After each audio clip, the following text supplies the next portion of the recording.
El contenido y las imágenes de este programa se difunden con fines noticiosos y de interés público. Además, los comentarios, opiniones y expresiones de sus invitados son responsabilidad exclusiva de ellos y no representan ni deben interpretarse como la opinión de este canal. En Next, nuestros periodistas y presentadores mantienen un nivel de compromiso con su audiencia, de entretener e informar de manera objetiva y con responsabilidad.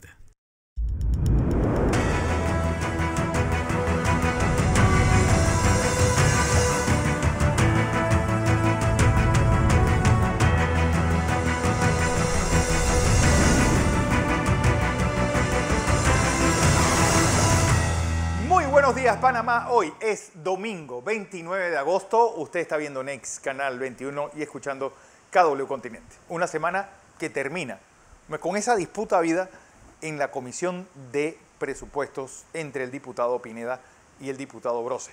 Algo más para el anecdotario político, con crisis en el Partido Popular y crisis en Cambio Democrático. Una semana también donde hubo protestas, pues tanto en los alrededores de la Presidencia de la República, en la sede del PRD y en la Asamblea de Diputados. Una semana donde el tema de vacunas, podemos decir que es pues ese ganchito que se le puede dar al gobierno, Guillermo. Así es, Fernando. Muy buen día y muy buen día a todos ustedes.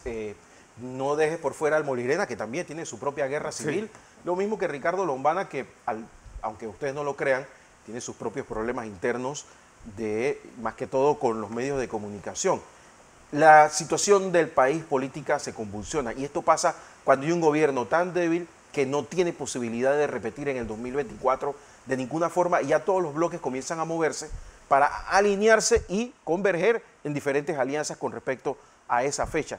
Entonces vamos a seguir viendo este tipo de crisis que se van dando, en los cuales muchos diputados van a querer pues trascender, ser protagonistas, y lo mismo algunos dirigentes, sobre todo dirigentes gremiales, y vamos a comenzar a ver movimientos como de estos maestros y profesores que insisten en no querer dar clases después de casi un año y 3/4, donde los estudiantes panameños son de los que más han perdido en todo el mundo clases y tiempo que nunca jamás, Fernando, se va a recuperar. Es decir, ¿qué va a pasar, por ejemplo, a un niño que esté en cuarto grado o que esté en tercero o cuarto año, o ahora en décimo o undécimo grado? Es decir, él tiene 2 años de no dar clase.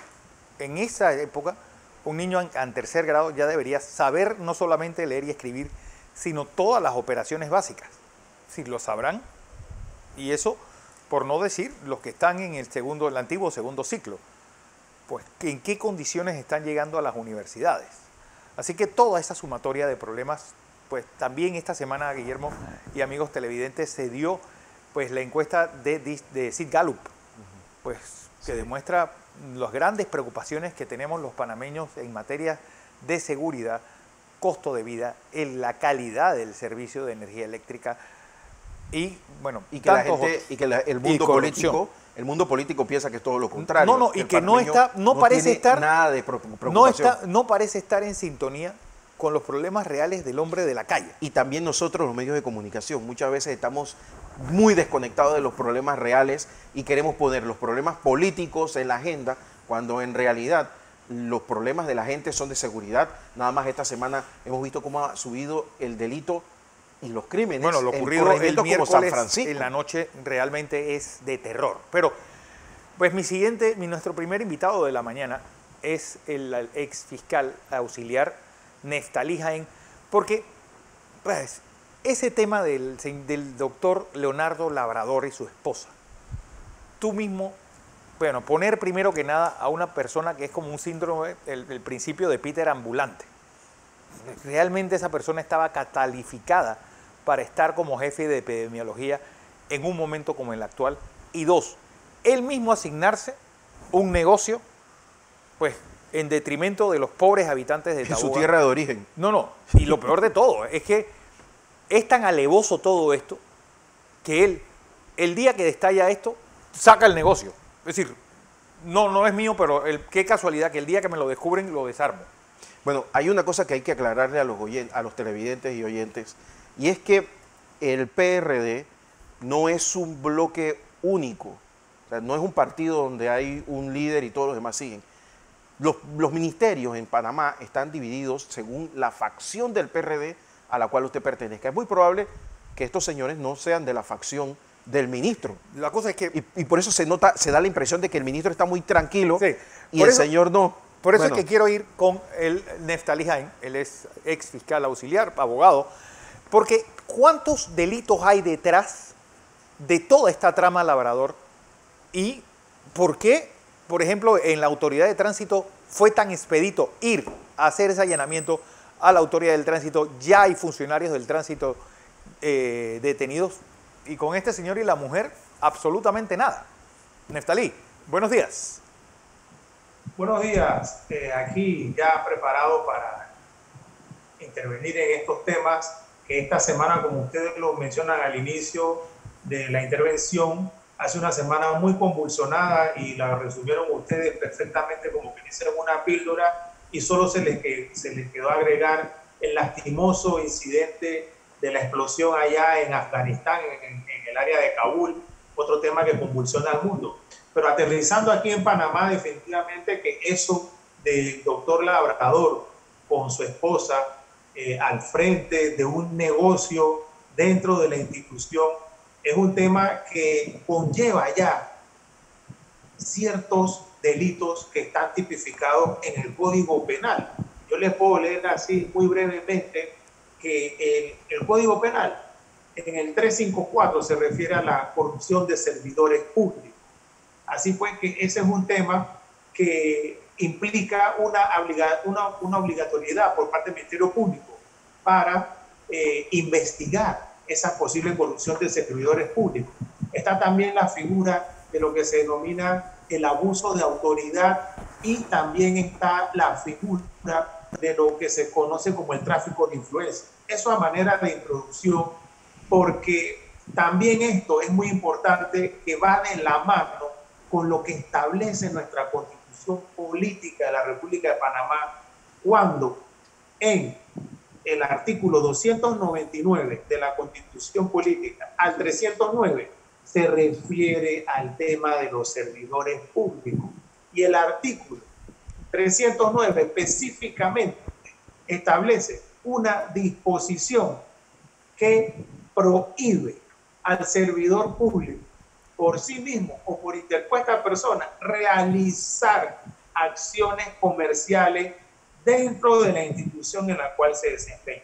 Yo quiero hacer esto a manera de introducción porque es verdad, ahí vemos que en la autoridad del tránsito pareciera que son funcionarios de otra categoría, ahí fueron llegando, fueron allanando, fueron investigando, fueron haciendo audiencia de imputación de cargos y ordenando detención. Y acá en el Ministerio de Salud, ¿qué pasa? ¿Es otra categoría? ¿Es otro nivel? Pues no. Y fíjese que yo he omitido en todo el momento aquello de muchas personas que recitan como si fuera algo de mucha intelectualidad. Es que hay conflicto de intereses. Sí, ¿conflicto de qué? Vámonos a la norma, lo que le he mencionado. El artículo 309 de la Constitución Política lo establece. El servidor público no puede ejercer actos de comercio dentro del cargo que ocupa. Y entonces eso va a traer la investigación que debe llevar adelante la Fiscalía Anticorrupción en los casos que mencioné. Pero Nefta, hay algo que a todos nos asombra. Pues antes la señora Kenia Porcel detenía gente e inventaba casos porque hubo un WhatsApp, porque hubo un Twitter, porque ya hubo un rumor.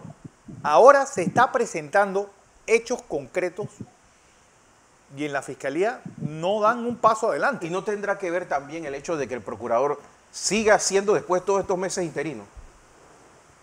Bien, mira, yo iba a llegar a ese punto y ya abres el compás para abordarlo. Antes, la simple noticia criminis, ¿sí? El simple comentario en el WhatsApp, en el Twitter, en la red social, había una investigación y te caía la Fiscalía, te caía ese componente de esos fuerzas de rostro de la Policía Nacional e iban haciendo el trabajo de investigar. Claro, después se desencadenó en el abuso de autoridad por parte de ellos porque judicializaron la política y politizaron la justicia para perseguir a sus adversarios. Pero daban por lo menos la sensación de que estaban investigando. ¿Ahora qué? Ahora a mí me parece que en estos meses es que el procurador, que solamente lo recordamos cuando salió prácticamente como abogado defensor de la señora Denise Vega en el caso de la vacunación clandestina, ha sido su única actuación. Sí. Y después de ahí parece que todo ha quedado en esto de que, hombre, yo estoy interino aquí, yo estoy aquí a la expensa de que el presidente de la República, pues sepa Dios qué fuerzas exógenas me saquen del cargo y ya no haga la tarea, sigo en el medio de la nada. Entonces el procurador queda como inactivo y las fiscalías anticorrupción y las otras fiscalías también están, como dice el buen panameño, en Belén con los pastores. Entonces hay esa sensación de que a mí me molesta decirlo cuando la gente dice, no, déjate de eso, aquí no va a pasar nada. Pero es que está pasando frente a nuestros ojos todas estas acciones. ¿Qué más tiene que hacer Labrador como director? Que debemos aceptar que fue separado del cargo. Y su esposa, que dice que también es recién graduada y también era un cargo directivo. ¿Qué más tenemos que esperar? Exacto. Si la disposición está clara en la Constitución política. Pero ¿cómo alguien puede, es decir, en las narices del ministro de Salud, hacer el hisopado obligatorio a las islas? No solamente eso, sino que la gente en Taboga tiene que hacer todo su trámite en Panamá. Es decir, tú lo obligabas a esos pobres taboganos que viven ya no sé ni de qué, porque no hay ni pesca y con los derrames de petróleo no hay ni turismo, tener que venir cada uno siempre guardando $25 para poder hacer ese hisopado, que encima sale la sinvergüenza esta de la Lorena Chan diciendo que era un precio competitivo. Ella hablando de su propio negocio. Mira, el asunto es más grave porque nos hemos concentrado en el tema Taboga, porque es como que la tenemos más inmediata. Pero los que hemos tenido que ir a ese puerto de embarque, ahí en el área de Amador, ahí no solamente se embarca para la isla Taboga, ahí se va a Isla del Rey, ahí se va a San Miguel, ahí se va a Contadora. Taboga y Contadora no suenan bonitos por el tema turístico y por el nivel que ella da. Pero las otras personas de más necesidad, de más recursos, que tienen que ir todos los días a San Miguel, a la isla San Miguel, a la Isla del Rey, también tenían que tener que incurrir en estos gastos en donde estas personas, esta bellaquería, porque una bellaquería hay que decirlo hoy domingo temprano, ese juega vivo que tanto nos hace daño, te creo el problema, te obligo a hacerte hisopado y mi empresa es la que lo va a hacer. Eso ya es el colmo del descaro y que nadie se iba a enterar y habían salido hasta en televisión dando charlas y opiniones y se habían reunido con los señores de los barcos, con los señores de los puertos. Esto es intolerable. Por eso es que se requiere la certeza de la investigación y del castigo, porque empezaron incumpliendo el artículo 309 de la Constitución Política y les compete perfectamente a la Fiscalía Anticorrupción aplicarle estos artículos que les he mencionado de corrupción de servidores públicos, de tráfico de influencia, de abuso de autoridad. Porque a mí lo que más risa me da es que de repente aparece el eterno comodín de la sociedad civil, el procurador de la administración. ¿Qué puede hacer el procurador de la administración en un caso como este? Que aparece y desaparece. Sí, aparece y desaparece. Él es como una especie de fantasma del gobierno. Sí, esa figura bastante decorativa, sí, con todo el respeto que se merecen los funcionarios de la Procuraduría de la Administración. Él tiene un mandato constitucional de investigar las conductas administrativas de los servidores públicos, pero no quedarse ahí que lo va a investigar y después van a ponerle como sanción administrativa que hagan una plana, decir, lo siento, me arrepiento, rézate 10 Padre Nuestro. Tiene que remitir o solicitarle al Ministerio Público, al Procurador General de la Nación, la aplicación de las disposiciones penales violadas. Tan sencillo como eso. De lo contrario, nos vamos a quedar en este tema que nos está haciendo daño como sociedad, de que aquí no pasa nada.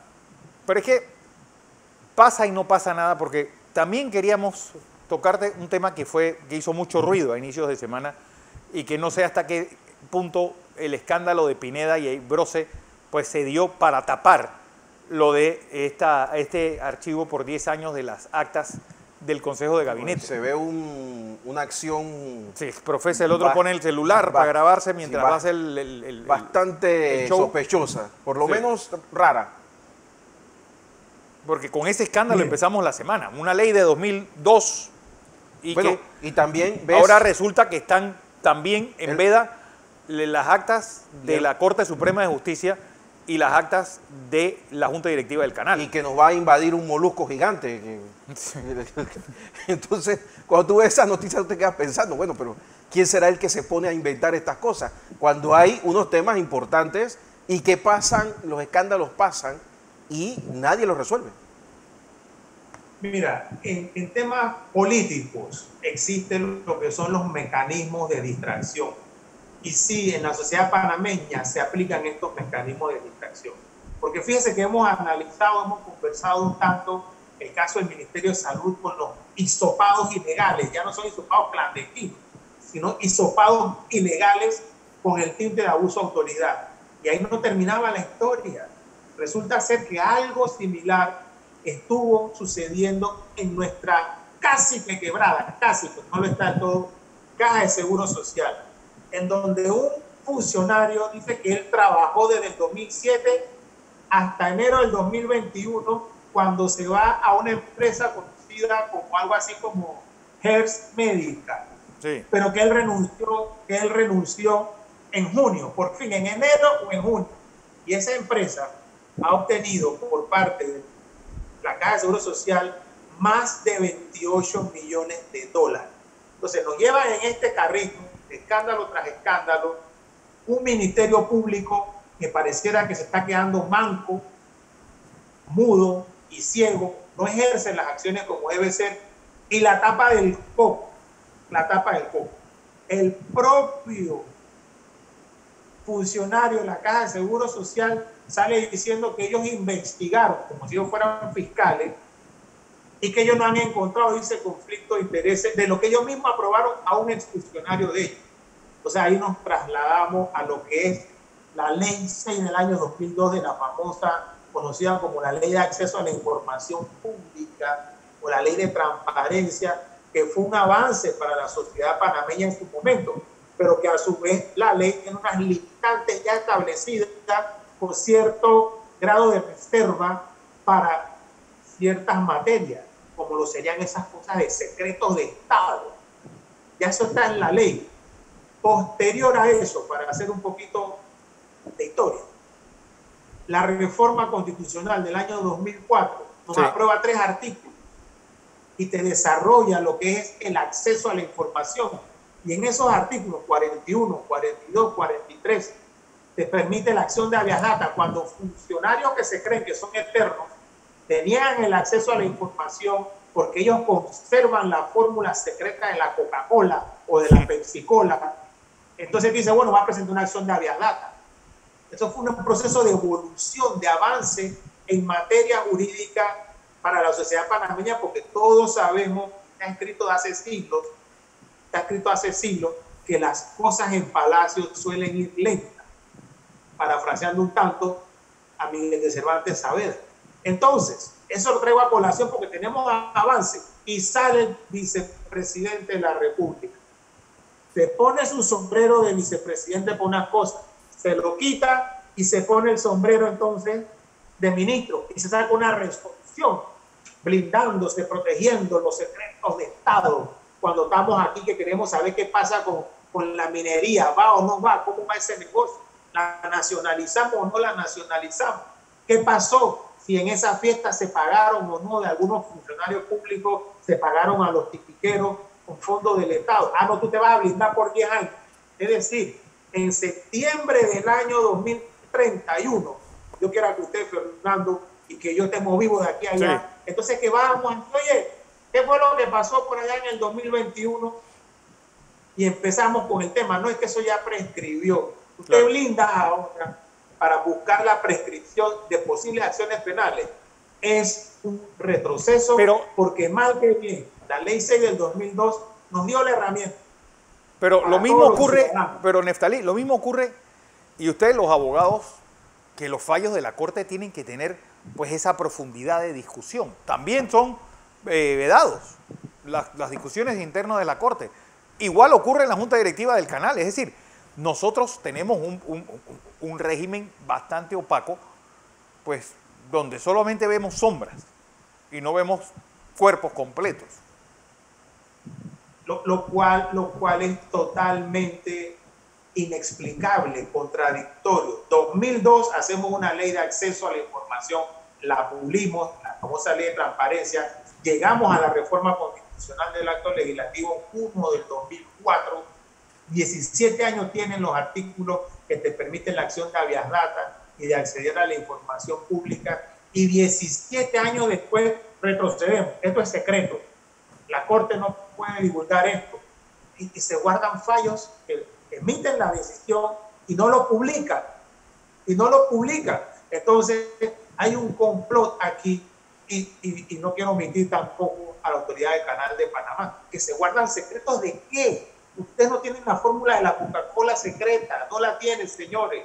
La transparencia en el manejo de los fondos públicos que nos pertenecen a todos nosotros, precisamente porque tenemos temas que el dinero se va por aquí, se va por allá y después salimos. La Caja de Seguro Social está en quiebra, el programa de invalidez, vejez y muerte le quedan 2 o 3 años.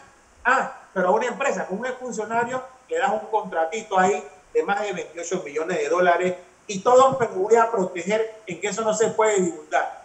Están mal, señores, que están administrando estos temas y tienen que respetar el acceso, tienen que respetarle al ciudadano que pueda conocer, no para temas politiqueros, como salió en estos días un asesor descaradamente que le pagamos con nuestro dinero y sale el que no esté de acuerdo que vaya y reforme la ley, vaya, tú eres un bravo, tú eres un valiente, confiándolo de esa manera. Esto ya estaba en la ley y está en la Constitución. Bueno, Neftalí Jaén, como siempre un placer haberle tenido este domingo aquí en Entre Líneas. Gracias. Bueno, Memo, vamos a información comercial. Cuando regresemos, una importante ley está en discusión, algo que va a convertirse, pues, y que ya se discutió en Colombia y se ha discutido en varios países. Ley de obesidad. ¿Qué pasa con los obesos mórbidos? Pueden ir y hacerse pues operaciones en hospitales públicos.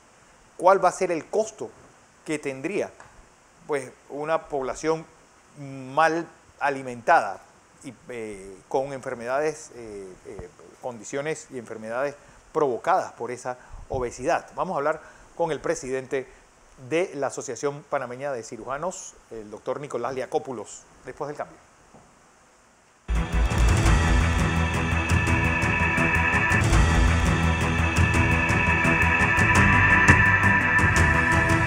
Seguimos en la presentación de Entre Líneas. Hoy es domingo 29 de agosto y nuestro siguiente invitado es el doctor Nicolás Liacópulos, reelecto pues, como presidente de la Asociación Panameña de Cirujanos.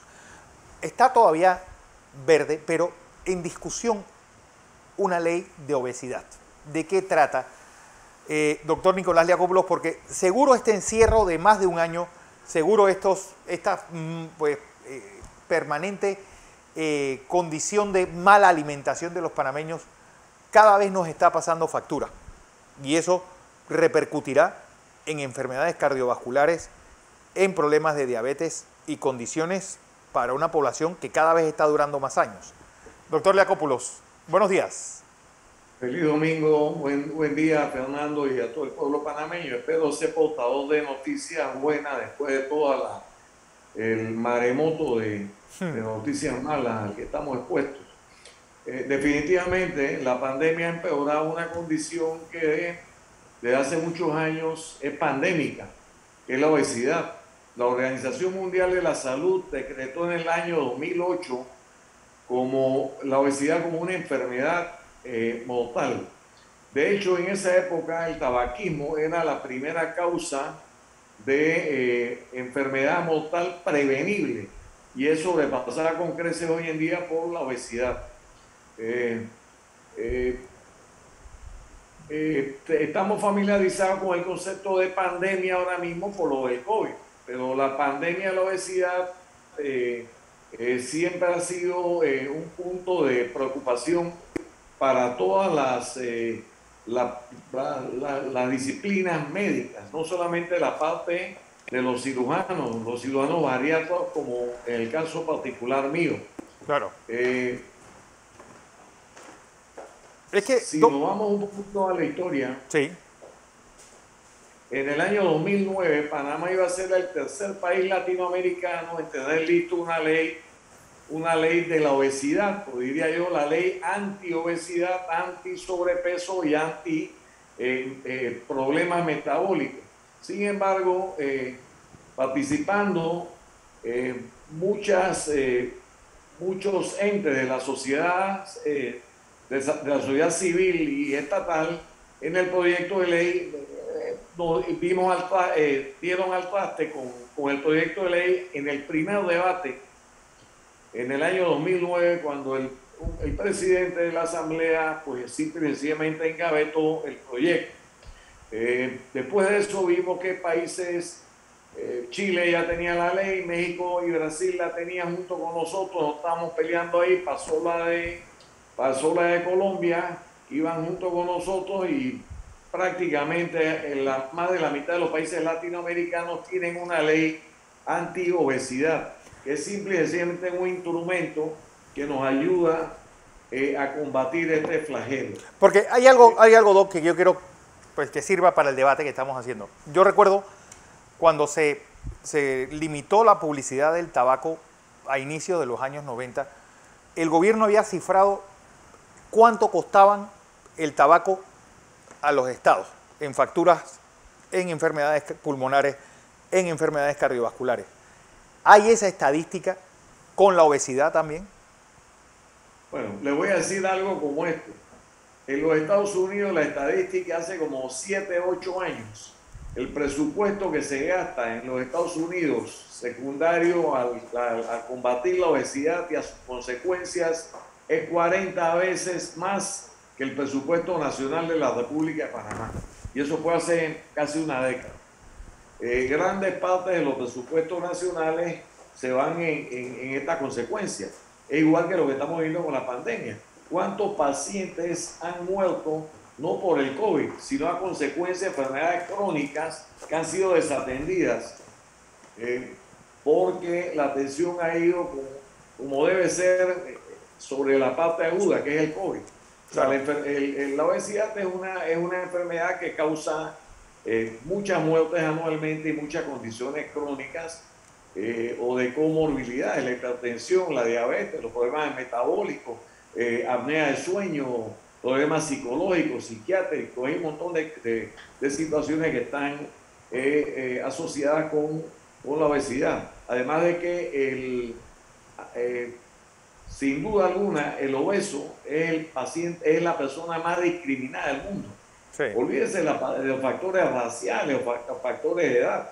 El obeso por lejos es el discriminado más grande del mundo. Y le cuesta mucho trabajo conseguir empleo. Si consigue empleo, lo consigue en condiciones de desigualdad, etcétera, etcétera.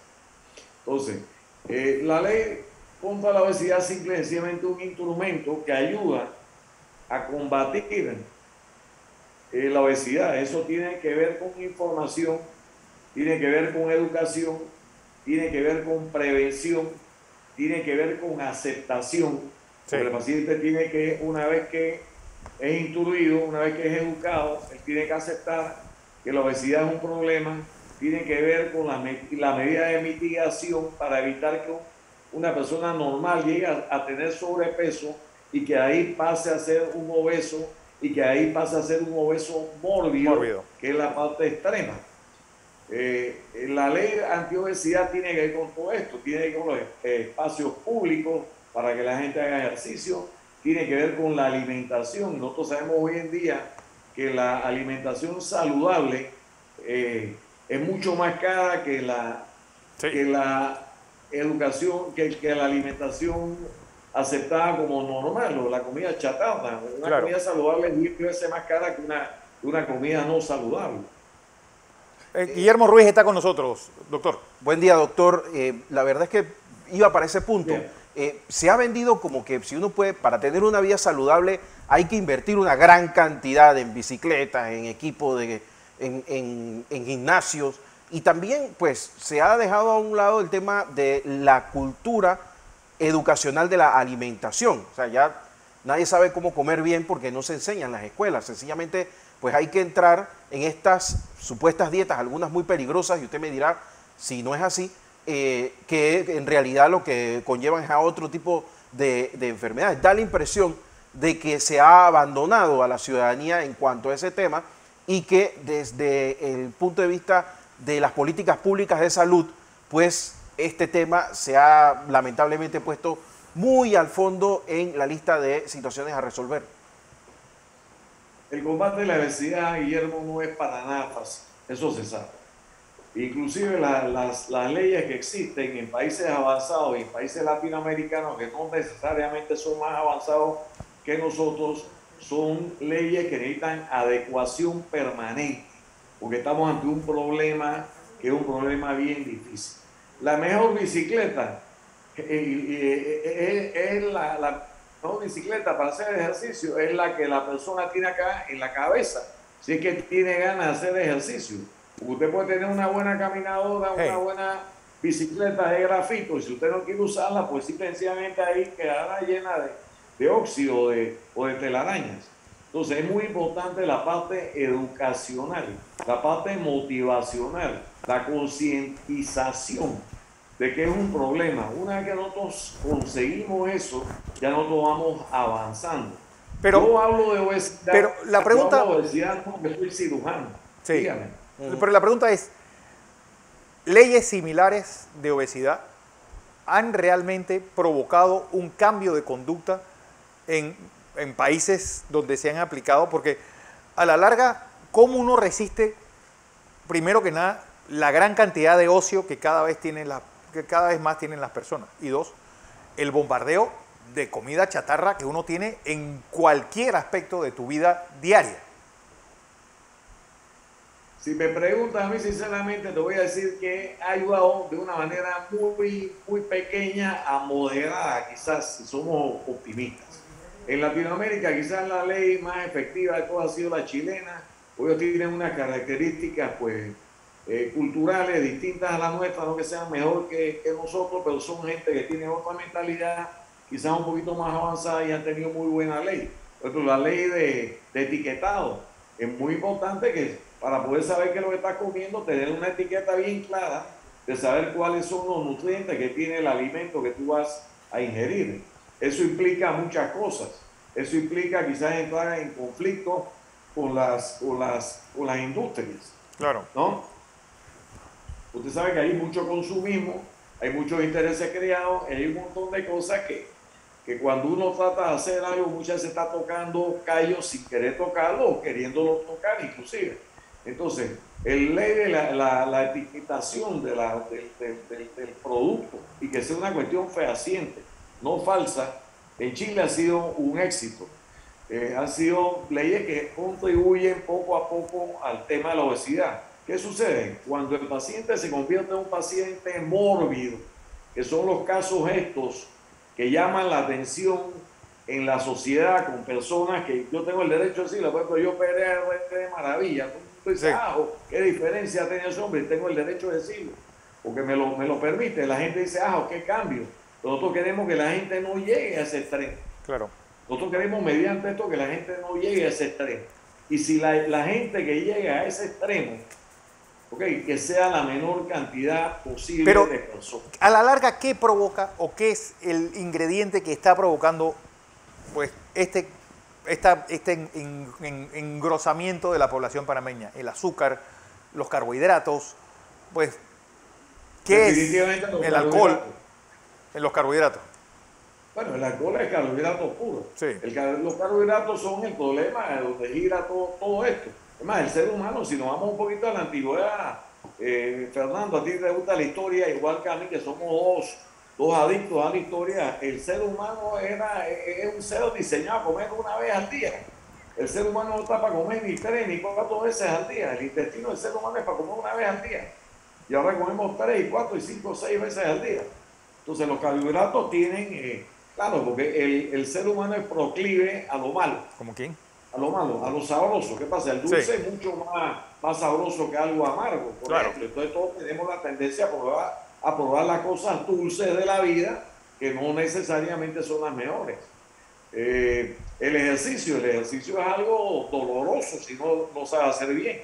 Una vez que ya estás inmerso en el ejercicio, ya te vuelves parte de tu hábito y te vuelves hasta un adicto al ejercicio. Pero comenzar todo lo que hemos hecho de ejercicio en la vida, comenzar con un programa de ejercicio no es fácil. Son cuestiones consideradas como difíciles.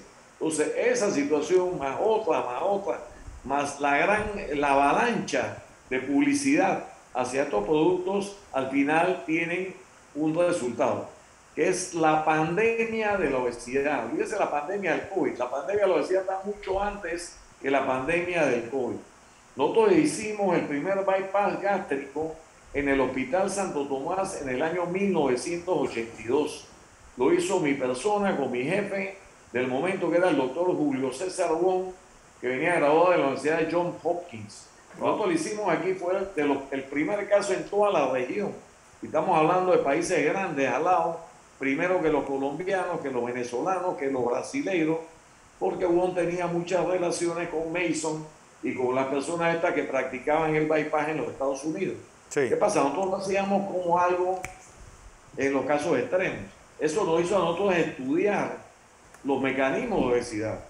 Nosotros no estamos proponiendo aquí que todo el que tiene una libra de más se opere. Claro. Al contrario, estamos proponiendo que las personas que acaban en ese caso extremo, que siempre lo va a haber, sean la menor cantidad posible.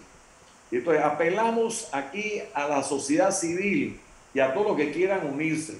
Inclusive hemos hablado con diputados, o una diputada en particular, que tenemos conversaciones para que nos ayude a propulsar la ley anti-obesidad, anti-sobrepeso y anti-problemas metabólicos. Teniendo el marco de esa ley, aquí la implementando, y esa ley es una ley que a medida que vamos avanzando va a ser cambiante.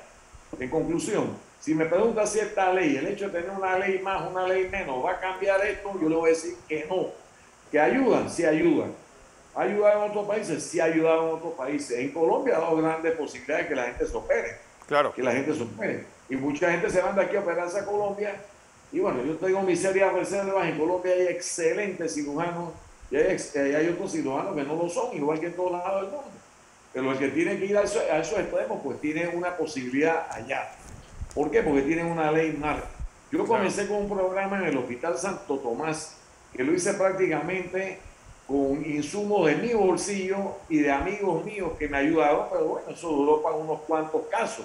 Hicimos, me acuerdo, operamos a vendedores de lotería, personas hormiguitas de la colaboradora que recogen los desechos en las calles y personas totalmente sin ninguna facilidad económica. Entonces, de eso se trata. Todo el mundo debe tener el derecho, sea pobre, sea rico, sea de clase media, de tener una oportunidad en un momento dado. Claro. La cirugía bariátrica no es barata, y menos con la calidad de insumo que usamos nosotros. Nosotros aquí usamos grapas de titanio. Una grapa de titanio vale $300 contra algunas grapas que usan en Colombia o en otros países, no quiero mencionar, que son grapas idénticas, pero adentro tienen acero inoxidable. Entonces una grapa cuesta $50 y la otra cuesta 300, 400 o $500, es un disparo. Ahí está la diferencia en los precios. Claro. Los materiales tienen que ser desechables si son para ese objetivo. Hay materiales reusables. Aquí hay un ligature que se usa en una cirugía y tiene que ser desechado. Ahora, hay países donde cogen ese instrumento y lo reusan en uno, en otro, en 10, 20, 30, 40, 50 pacientes hasta que aguanta el cuero, como se dice vulgarmente, y después lo botan al tinaco.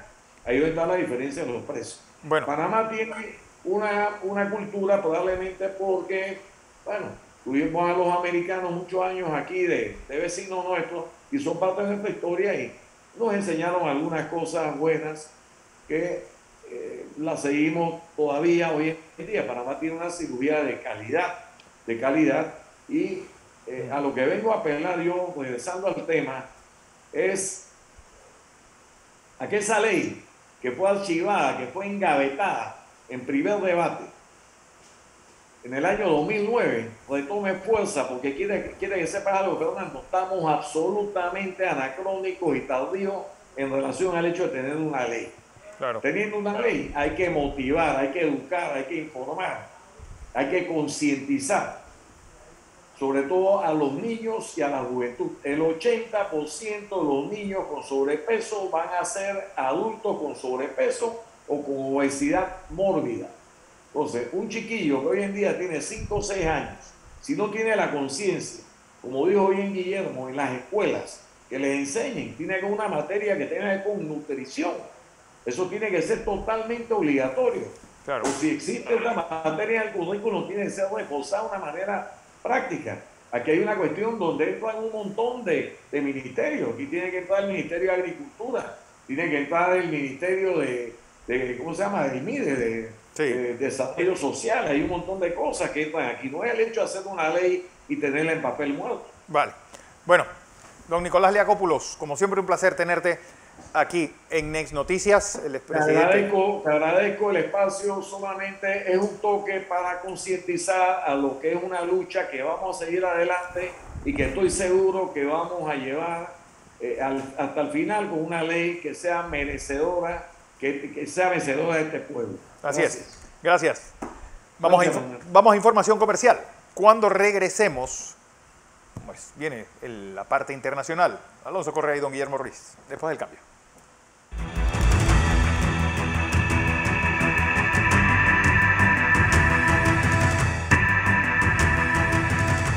Estamos de vuelta hoy domingo con Entre Líneas y ya está con nosotros nuestro analista internacional Alonso Correa. Alonso, la situación en Afganistán recrudece y en este momento de un lado está Biden, que parece pues congelado ante la situación, rodeado de una serie de asesores que no saben por dónde entrar y por dónde salir, y del otro lado está Donald Trump, que la semana pasada fue recibido en Alabama como la reina Isabel II, y cada día crecen las voces que insisten en que algo raro pasó en esas elecciones. O sea, en un escenario en el cual Joe Biden cae en caída libre en las encuestas como un piano.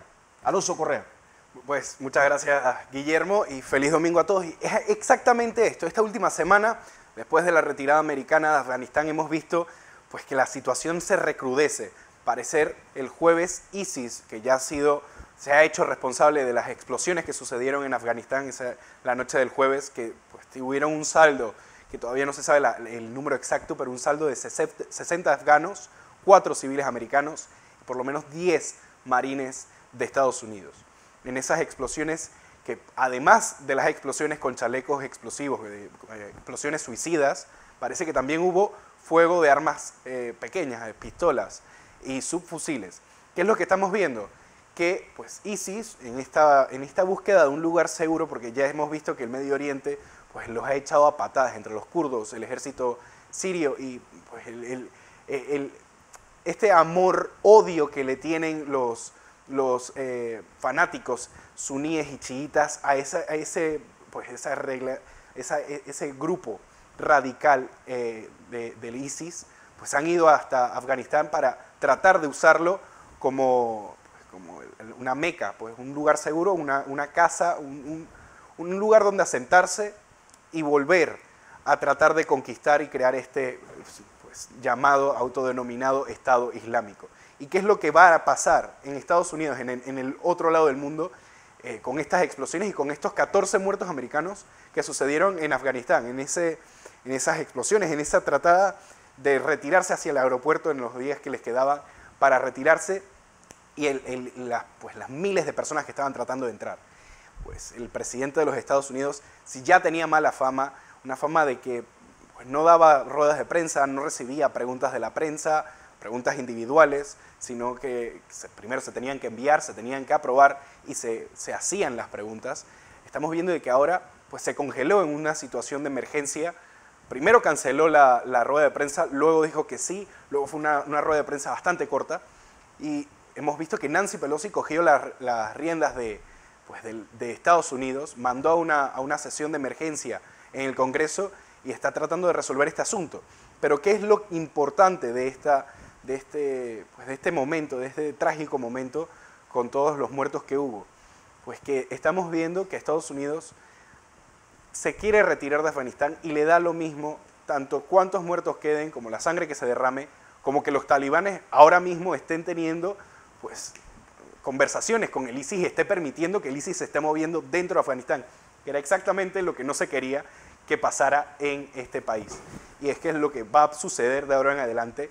Estos grupos terroristas que se vean pues acorralados en donde trabajen, ya sea el Boko Haram en el África subsahariana, como el ISIS y Al-Qaeda en el Medio Oriente, van a ir a Afganistán, a un lugar, a un país amistoso, un país amigable, que llega, los recibe, se rearman, se reagrupan y vuelven a salir.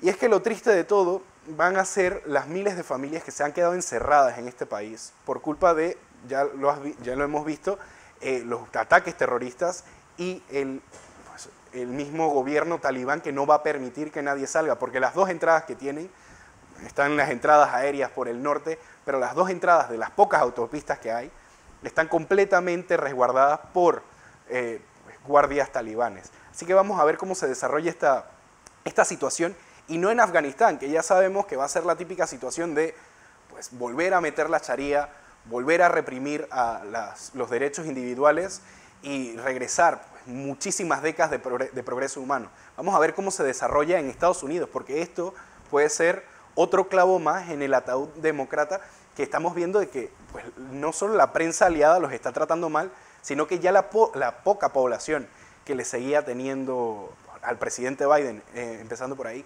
a la poca población que les tenía pues, ánimo, ya están perdiendo y están empezando a cansarse de del poco ímpetu que tiene este gobierno. Pero que hay algo que también vale la pena mencionar, y es que, es decir, ¿qué le está saliendo bien a Joe Biden? Nada. Porque no solamente la vergüenza de Afganistán, es decir, 4 presidentes, millones de dólares, millones de vidas para salir de los talibanes, para volver a poner a los talibanes de vuelta en el gobierno, es esos grandes absurdos que tiene la política exterior de Estados Unidos, sino que en el tema de la batalla contra el COVID, 7 millones de casos activos en los Estados Unidos, es la cifra más alta de casos activos de toda la pandemia, a pesar de ese pues, empujón que recibió de las vacunas, la pandemia sigue fuera de control. Es decir, ¿qué le está saliendo bien a Joe Biden? Este plan grande de llenar el mundo de dólares y exportar inflación, a la cual nuestro país va a ser uno de los grandes receptores de esa inflación por esos billones de dólares que se están imprimiendo sin sustento alguno para pues, estimular la demanda en los Estados Unidos. Es decir, eso servirá para algo. Y además tienes que sumar los problemas en la frontera que no se han ido, la frontera con México, tienes que sumar el tema de la situación de la inseguridad que ha llegado a lugares como Chicago, Nueva York, y que se había logrado por lo menos paliar durante varias décadas. Han vuelto los años 70 a Nueva York y a Chicago, y ni hablar de Los Ángeles, donde muchísimas personas están huyendo de la ciudad ante tanta violencia. O sea, a Joe Biden no le sale nada bien. El liderazgo demócrata prevé una debacle sin precedentes el próximo año si algo no pasa. Y Donald Trump maneja el Partido Republicano con puño de hierro. Sí. Esta es una situación donde, pues, insólita, que quizás habría que buscarla en Jimmy Carter. Pero es que hay algo que uno tiene que tomar en cuenta, y a ambos le hago esta pregunta, porque, es decir, un demócrata conservador podía pasar por un republicano liberal. Es decir, había en el centro político estadounidense una zona de convergencia de los dos partidos. Eso no existe ahora. Es decir, hay una gran brecha en el centro político norteamericano que uno lo está viendo pues, en las soluciones de los problemas. Porque mientras el señor Biden sus soluciones son dejar que eso, un laissez-fairismo total, las soluciones del señor Trump eran igual de estúpidas y de absurdas. Es decir, el gran problema es que los americanos parecen secuestrados en un sistema político que ha quedado sin oxígeno y ha quedado totalmente Y yo dando no sé, pataleos y es por que todos lados. Yo creo que para agregar un poco más de tierra a este asunto, hemos visto que el gobierno americano, el actual gobierno americano, pues se interesó más en crear un gobierno abierto, un gobierno inclusivo, como se usa ahora, en buscar un gobierno que funcione. Porque recordemos de que no solamente es Joe Biden pues el que tiene que estar pendiente de estos asuntos. ¿Dónde está Kamala? ¿Dónde está Kamala para los asuntos de la frontera de los migrantes mexicanos? ¿Dónde está Kamala para dar la cara, por lo menos, para el asunto de Afganistán? ¿Dónde está Kamala en estas semanas en la retirada americana? Pero porque, Alonso, es que Kamala representa precisamente lo que dice Fernando, ese extremismo de izquierda. Y es una persona que ahora está viajando por el mundo, pero que yo sepa, pues debe de haber tenido como 2 o 3 viajes antes de haber sido fiscal en California. O sea, no es una persona que tiene un bagaje y una experiencia de interacción internacional. Bueno, es que no olvidemos algo, y se lo digo a los dos. Es decir, tradicionalmente, el Partido Demócrata era el partido de Estados Unidos profundo, Claro. era el partido del sindicato, que son otras visiones totalmente distintas, y De el los Partido derechos Republicano civiles. era no solamente el partido de los derechos civiles, no olvidemos que es un partido fundado por el Abraham Lincoln, sino que siempre decían los republicanos son buenos manejando el mundo.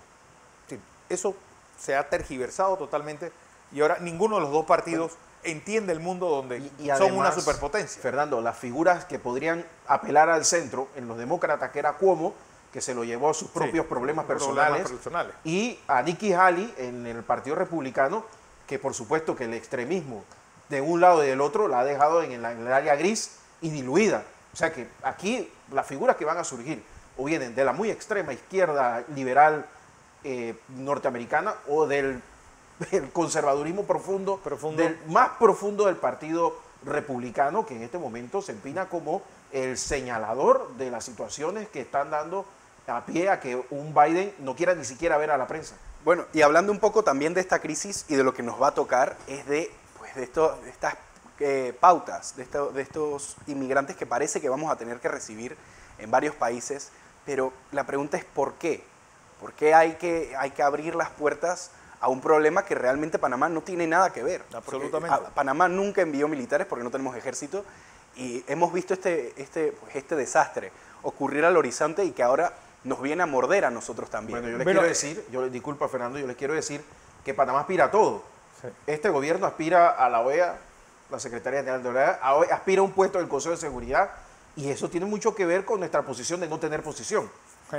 Entonces no te extraña que los afganos terminen acá. No, pero es que hay algo que nosotros hemos perdido de vista y es que pues América Latina mientras tanto está como en una especie de recreo que va desde el señor Ortega pues metiendo preso a todo aquel que ose en inmiscuirlo o aspirar a quitarle el poder a él y a su esposa, hasta lo que está pasando pues en la zona andina con un Perú totalmente pues suelto de madre al punto de que en menos de un mes el señor Castillo ha logrado pues provocar una crisis casi explosiva como si tuviera 2 años en el puesto. Y lo de Bolivia, Alonso, yo creo que es algo que vale la pena mencionar.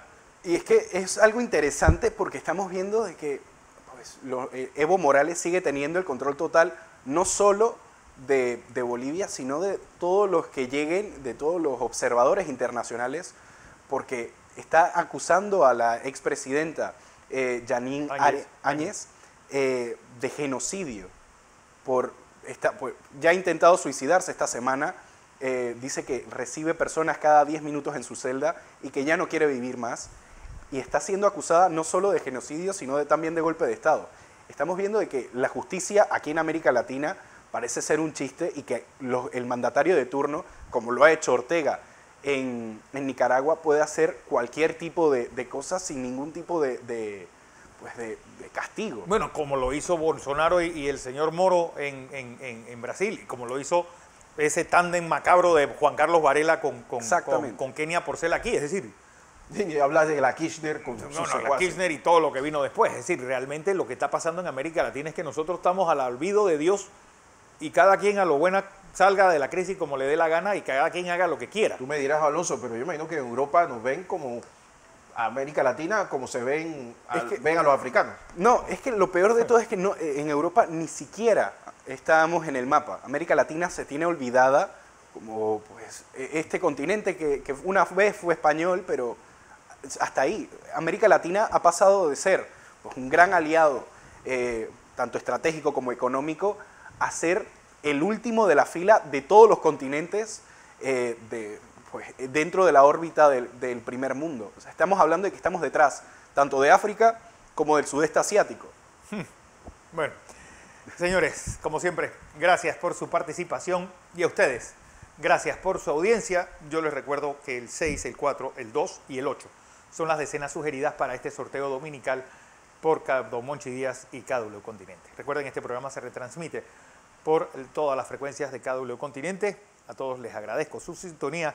Mañana les espero a las 6 en punto de la mañana en la edición matutina de Next. A nombre del ingeniero Guillermo Ruiz, de Alonso Correa Miguel, les damos las gracias y les esperamos mañana.